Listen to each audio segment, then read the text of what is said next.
Hi, and welcome to another edition of Meet the Mayor. And as usual, we have Mayor Jerry Larsen with us again. Thank you for coming. Good to see you, as always. My pleasure, John. Good to see you. Well, there's a lot going on in this little village of ours. Yeah, we have recently. a lot to cover today, if we can. So let's start with something really nice, the Village Awards. And recently, tell us about it. You tell us. So this picture that you're looking at right now is part of our ambulance team, the EMS team. And they were all awarded for saving lives during the last year. And then, so we did an award ceremony for them, and then they were also recognized by REMCO, which is the county-wide EMS regional part of Suffolk. And they do an award ceremony twice a year to recognize people who have saved people's lives. So that was this past Saturday. So I went up and, because our team was being recognized for various saves. And it was actually amazing to see how many people EMS has saved throughout the county. Wow. So after the meeting, after the award ceremony, I went up to the county doctor who oversees all of the EMS, and I said, it's amazing how many people have been saved. And he said it's actually only 8% of the people who suffer a cardiac arrest actually will survive. Wow. So after sitting in that room, it was just amazing to see how many people were saved. And if that's only the 8%, that means a lot of people didn't do so well. So it was just an amazing thing. They're an amazing team. We came through some hard times, and they all stuck with it. And now Chief Mary Mott on the left of the screen there next to me, she's the chief. She's been the chief since we made this new organization. And she's just done an unbelievable job. She's in the schools, getting young people involved in the ambulance. And her assistant chief to the right of me, Mary Maguire, is also a tremendous asset to the village. And the whole group, most of them are new. Are these all volunteers? No, there's a mix here. You have volunteers. You also have paid personnel, and a bunch of new volunteers. Most of them are new. There are some of our paid people are obviously in the picture, and there are some people that stuck with us through the whole transition. And of course, I thank them all, and they just do a tremendous job. And they just did a heck of a job. 2 days ago, we had a horrible accident on Main Street in East Hampton. The man, an 89-year-old man, was in a car, and he was basically squished between two vehicles. And they did a great job. It took the fire department 45 minutes to extradite him out of the vehicle. Wow. And then he was airlifted by the county to Stony Brook and went into surgery immediately. Wow. Because I remember seeing the picture of that car. Yeah, thank goodness. And he survived. He survived, and thank goodness that he's alive. I hope he pulls through this. So that's terrific. He still, I think, is battling. I'm sorry. And this is all since you reorganized the EMS. Yes, we reorganized the EMS, and it's just building better and better. And we have a better response time. We have a better morale in the building. So it's just been terrific. That's great. Yeah, very proud of them. Well, that's great. I know how hard they work. And as I said, I remember that accident was horrific. Well, the new emergency room is going to help us tremendously because right now, when a volunteer answers the call, they have to basically figure 2 hours out of their day to pick the patient up, bring them to Southampton Hospital, and then return. So it's a 2-hour round trip commitment. Worse for people who are volunteering in Montauk, obviously. Right. But that's a big commitment. Wow. So with the emergency room opening, hopefully in June, we'll be able to have the ambulance back in service in about a half an hour. That'd be terrific. It's going to be very good. That's great progress. You've made a couple of headlines with some personnel. Let's take a look here. Let's talk about this one. Sure. You've ended the 30-year agreement with the town on the dispatch. Yes. So tell us about that. And this is a little complicated, but let me start by saying the structure in Southampton is the structure that's supposed to be, or has been used throughout the county, but it has not been used that way in East Hampton. So let me just explain how Southampton town and village work, because they're very similar to us. So if you live, whatever police jurisdiction you live in, and you call 911, it goes to that police jurisdiction. So if you live in Southampton Town's police jurisdiction and you call from your home, you're gonna get Southampton Town Police. If you live in the village of Southampton and you call from your home, you're gonna get Southampton Village Police. And it makes sense because the police are usually the fastest one to respond. And so that's really the model throughout the county. 30 years ago, when 911 first started, the village and town had a handshake deal that the village would handle all incoming 911 calls. So if you lived in Montauk and you needed the police, you would call 911, it would come to the village. We would screen the call and then transfer it to the town. Oh, I see. I see. So everything, you were the central locus of. And that's the way it is. Anything came in. And that's the way it is today. But the problem is, over the 30 years, 911 has evolved into cell phones, now texting. So it's very manpower intensive because let's say there's a car accident somewhere. Instead of getting one phone call from a landline from a neighbor who lived nearby the accident, you might be getting 10, 15 calls from cell phones. Wow. And every one of those calls has to be answered because you don't know if somebody is calling for a separate emergency at the same time.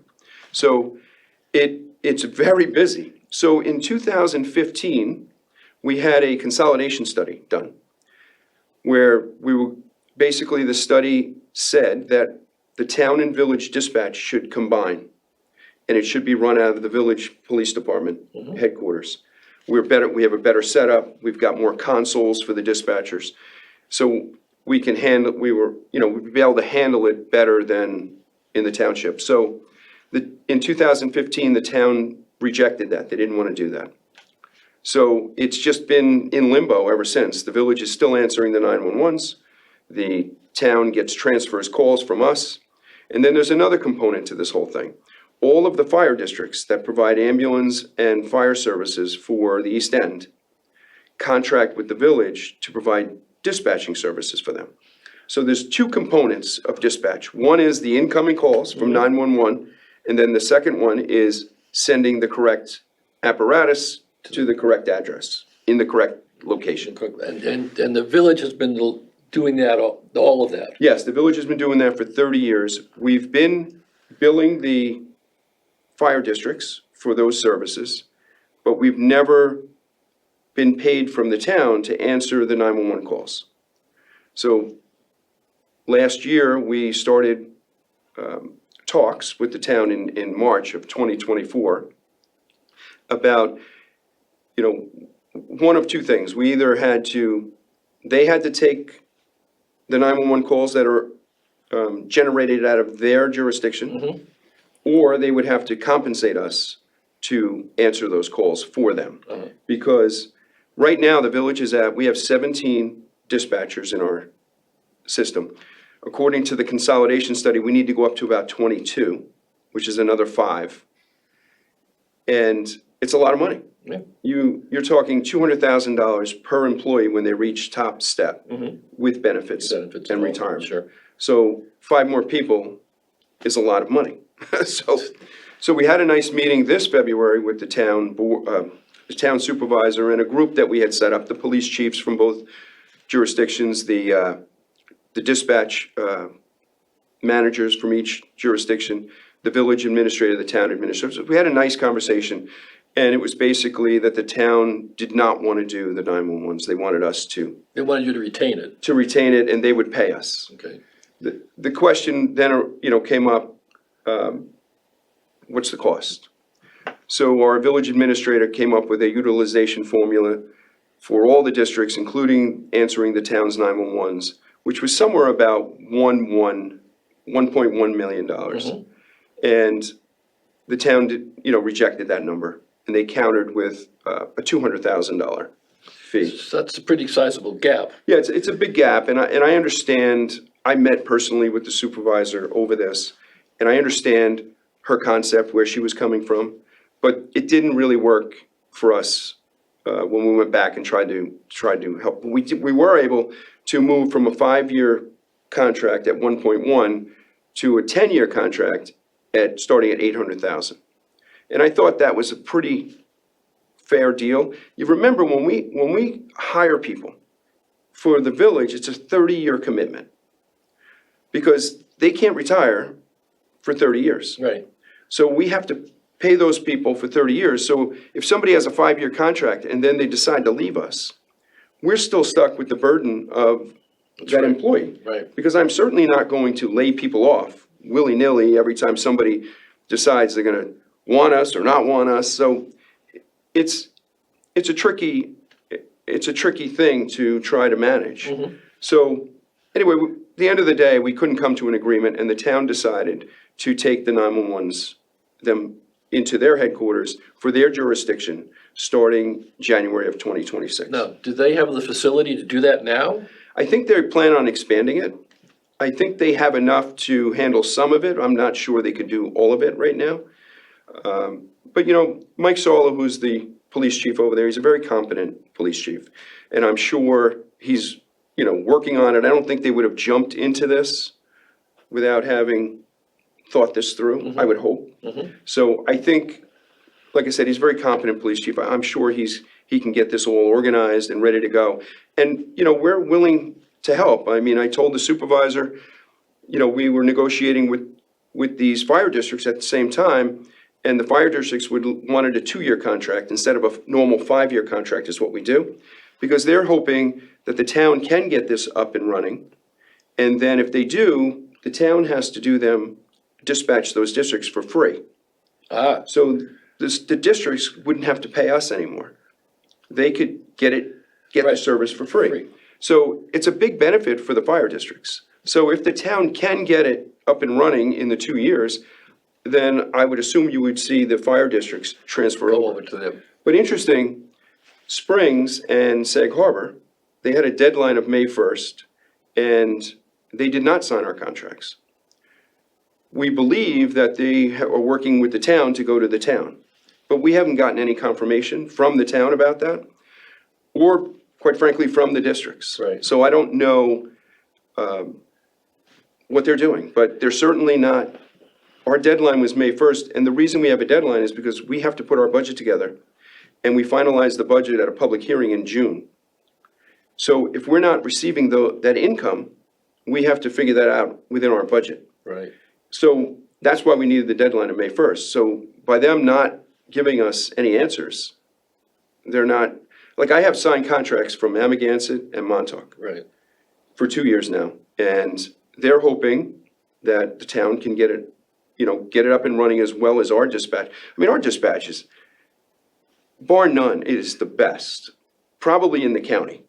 And I'll go that far because every 911 call that we receive is reviewed by a supervisor. Every single call. We get 12,500 calls a year that come into dispatch. Wow. Every one of them is reviewed for quality and making sure that they're following. There's a medical script. When somebody calls and says, my husband's having chest pains, they have a computer, they go right to chest pains, and they have instructions to follow. Protocol. Point by point of protocol to make sure that the person's getting the best possible care before EMS arrives. So, as far, CPR, how to instruct somebody how to do CPR, and you're counting for them while they're doing it. And you have to stay on that phone until a first responder arrives at the house. So it's a very manpower intensive thing, like I said before, but we've done this for, 30 years. We have a quality control aspect to it, and like I said, every call is reviewed, and if a person didn't follow it, they're retrained on it. We take it very, very serious because this is a matter of life and death. Yep. And every single thing they do is recorded, not only voice, but every keystroke on the computer. So God forbid something was to go wrong and the dispatcher made a mistake, which, we're all humans, anything can happen. It is then reviewed, it can be reviewed, and, you can see exactly where the person went wrong. So what? it's a very good training It is, and I've seen the office, it's fantastic, in fact, we had in the picture. But the net effect for the village will be that you'll become smaller in that area and save money. Yes? Exactly. What our plan is, and I kind of skipped over this, the reason a lot of this came to a head was because we have retirements coming. So we needed to make a decision whether we were going to continue growing as per the consolidation study, or the town would take some of their workload off of us, which would let us stay at a reasonable size. They took the workload, so now we figured we could downsize a little. We don't have to worry about building. But the new part of this is that the districts are going to probably leave to go to the town, which is about $1 million of income for the village. And we've already lost 2 out of the 4 right now. Right. Sag Harbor's gone. Right. And Springs is gone. And, hopefully, I don't know if the town doesn't have it up and ready by January, I don't know what Springs and Sag Harbor are gonna do, because we've lost 2. We had a retirement yesterday. We have a retirement in November. So we're already gonna be down 2. And we don't plan on building it, because in 2 years, we're gonna lose those other contracts. Right. So we can go down probably to 10 people from 17, which will make up the lost income. loss and that we more. had with these contracts. So, a lot of this was started out of the goodness of Glenn Stonemet's heart. He was the chief then and Tommy Scott, who was the chief at the town. And it was just an agreement between them that this is how it would work.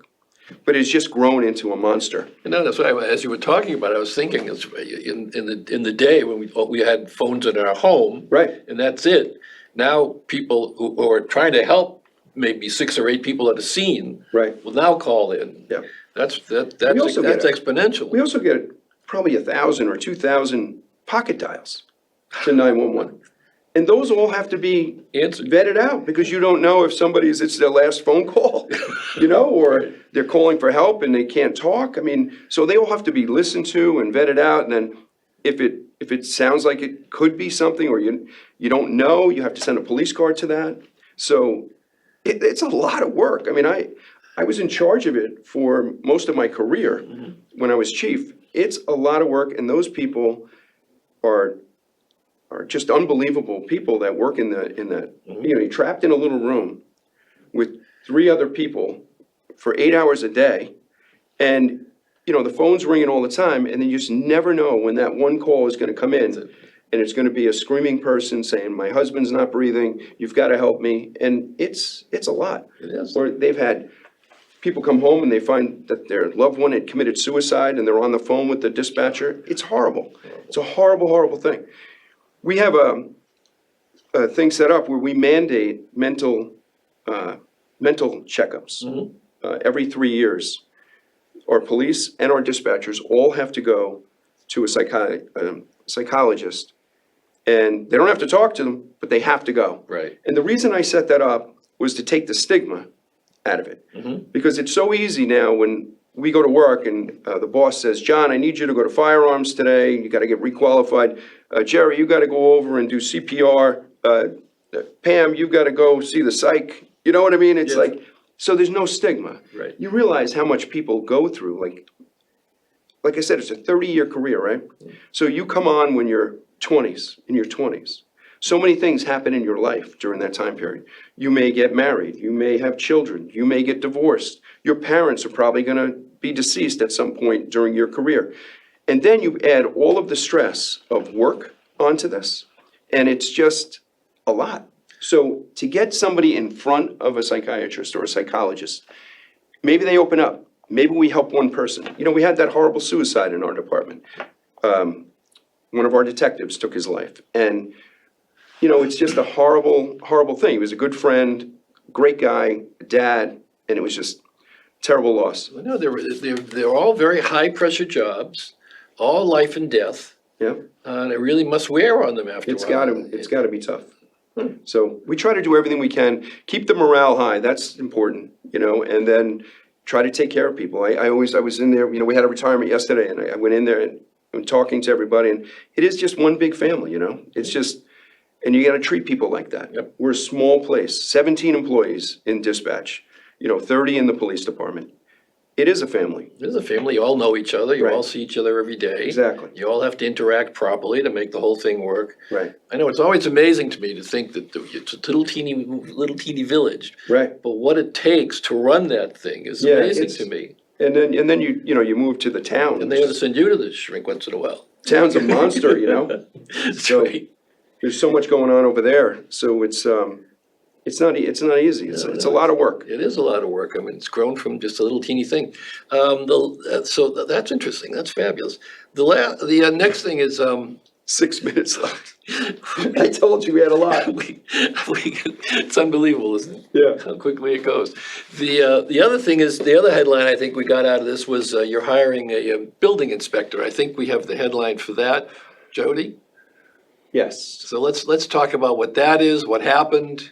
So we were notified that our building inspector, who's a great guy, and he's taken our building department and really turned it into a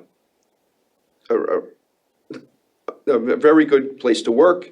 We gave him so let me back up. When I took office, and as I was taking office during my campaigning, I was hearing how terrible the village of No is, right? And it was so hard to get building permits, and it was so hard to do X, Y, and Z. And the building department was being run out of Village Hall at the time. And we have this beautiful, old, historic home on Newtown, on the corner of Newtown and Osborne Lane. So we renovated that, and we moved the building department into that. And I hired a new building inspector from Sag Harbor. He transferred over, Tom Prieto. And he just had the right attitude that I wanted him to have. I wanted our building department to be helpful to people. And when they do inspections, timely inspections, that we're not encumbering people, making them wait too long. Because, everything costs so much, and materials and subs and the timing has to be right for all the contractors to get their inspections done and get the next sub in. So it's a very, it's a machine, and it's gotta work really smoothly, otherwise, the builders will get damaged. I mean, they're paying big money on loans, And the price of things is always going up, Right. even as we're So- sitting here, so that, yeah. Exactly. So speed is important. So it had to be a very smooth, so I really like Tom's attitude and I like his professionalism, so I hired him. And we really didn't have a building inspector at the time. We had our fire marshal who was running the building department. And Kenny does a great job. I'm not taking anything away from him. But it really wasn't his specialty. It was kind of like, Kenny's like a fix-it-all. When, back in the old days, they were fighting with the current police chief at the time, and they took him out of dispatch, and they put Kenny into dispatch, the fire marshal, and then eventually went back to the police. And then we lost our building inspector, so Kenny was the fix for the building department. But Kenny's specialty is really fire, and he does a great job with that. So when I took over, I brought Tom in, put him in charge of the building, and I put Kenny back where he does his best work as a fire marshal. So Tom announced he was leaving. The word must have gotten out. Joe contacted Marcos Belladron, our village administrator, and the next thing you know, we have a new building inspector. I did speak to the supervisor about it, and she agreed how I feel, the same way I feel, is that if somebody wants to work somewhere else, I'm not gonna stand in their way. And she felt the same way, and it was a very nice conversation that I had with her, because you are taking somebody's head of their building department. But again, he is a good guy, and he's a good fit for the village, and I have to look out for the village. Yep. That's my job. Yep. And if I can get the best personnel at a reasonable price, then I will take them. So we had a little bit of a back and forth with the money. He was making X at the town, we offered him Z, and then when he gave the town his notice, then they offered him more money. And then we had to top that, and we did, and then he signed with us and came over. So we're very happy to have Joe. He's already been very involved. There's an overlap between him and Tom. Tom's leaving May 31st, and Joe has been here since May 1st. So he can get up to speed. So we have a month Yeah. to up speed. It's a small department. We have 3 building inspectors and a secretary. And then we're gonna add a code enforcement officer in there. So it's a very small small office, but Joe is a great addition. That's terrific. Yeah, And once again, I know, we're coming to the end. we've run out of time. Yeah. We were gonna talk about the comprehensive plan, we'll do that next time. Yeah, well, I can tell you real quick, the comprehensive. Give us a top line. The comprehensive plan is the one we had, and every municipality should have. It's basically a roadmap where the residents want the village going for the next 20 years. So the old one we had was expired, and people have talked about redoing it forever and ever, and we actually were able to get the money, and we're actually doing it right now. So once we complete this, probably next fall, then we'll have a roadmap for the village and the leaders of the village, whoever they may be as they come in, a roadmap to follow for the next 20 years. And again, it's not law. People seem to think it's law, but it's not law. And if you deviate from the comprehensive plan, it's not a violation of law. But, but again, we're running out of time. But it is something that should be followed as closely as possible. I mean, a plan is a plan. Right. And you work your plan, and if things change, you change with it. Exactly. But it does, It's a as fluid you plan. say, but as you say, it's very important. Every business works, every good business works that way. They have Right. 5-year plans. I mean, I spent a whole lot of time doing those kind of things Right. in my younger days. Yeah, it's a 20-year plan, but like you said, 5-year plan would probably be a smarter idea, but, and there's so many good ideas that people have, and, we'll get into the next time we meet, and by then, we'll even be further along in the As I recall, it's process. supposed to be ready by the fall. Yeah, And, oh, by the way, you can go online yes, to the village and you can see the entire plan and read it and for you can yourself. make comments. And make comments and get ready for the next level of it. And, Exactly. It's, participate. EastHamptonVillage.gov, and you can go on there and you can, Just click right up at the top on the right. there's a link, you can get Click right on the into it, link. and you can leave comments and ideas. People have left some very, very good ideas. Terrific. So, well, thanks, John. We've done it again. I told you, we got about 3 more topics we never get to. All right, next time. Thanks for watching. We'll see you next time with Meet the Mayor. Have a great time.